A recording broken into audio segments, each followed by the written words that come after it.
Alam mo, si Thomas Aquinas may napakalalim na pagtingin tungkol sa batas at moralidad. Nagsimula siya sa paniniwala na may isang pinakamataas na batas na galing sa Diyos, ang tinatawag niyang eternal law. Ito yung plano o karunungan ng Diyos na gumagabay sa buong yungdo, mula sa pag-ikot ng planeta hanggang sa buhay ng tao.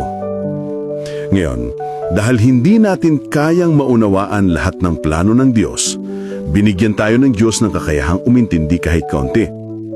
Ito ang tinatawag niyang divine law, yung nakasulat sa banal na kasulatan, mga utos at turo na direktang gabay mula sa Diyos para siguradong hindi tayo maliligaw.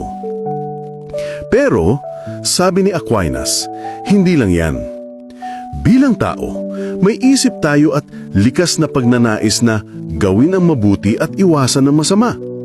Kaya meron tayong natural law, ang batas na nakaukit mismo sa ating pagkatao. Halimbawa, natural sa atin na protektahan ng buhay, maghanap ng pamilya, magpakabuti at maghanap ng katotohanan.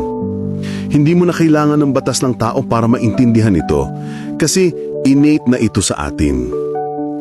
At syempre, may pang-apat pa, yung human law.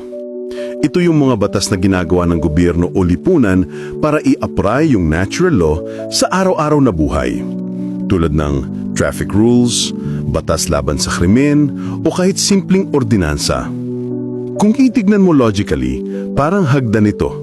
Nagsisimula sa eternal law ng Diyos, tapos divine law para direkta ang guidance, natural law na nasa isip at puso natin, at human law na ginagawa ng mga tao para mas maging konkretong gabay. So para kay Aquinas, ang tunay na moralidad at hustisya ay nakaugat sa pagkilala na ang Diyos ang pinagmumulan ng lahat ng batas. At dahil binigyan tayo ng rason, kaya nating tuklasan ng tama at mali kahit sa gitna ng iba't ibang kultura at sitwasyon. Kaya powerful ang natural law kasi ito yung bridge ng divine wisdom papunta sa buhay natin bilang tao.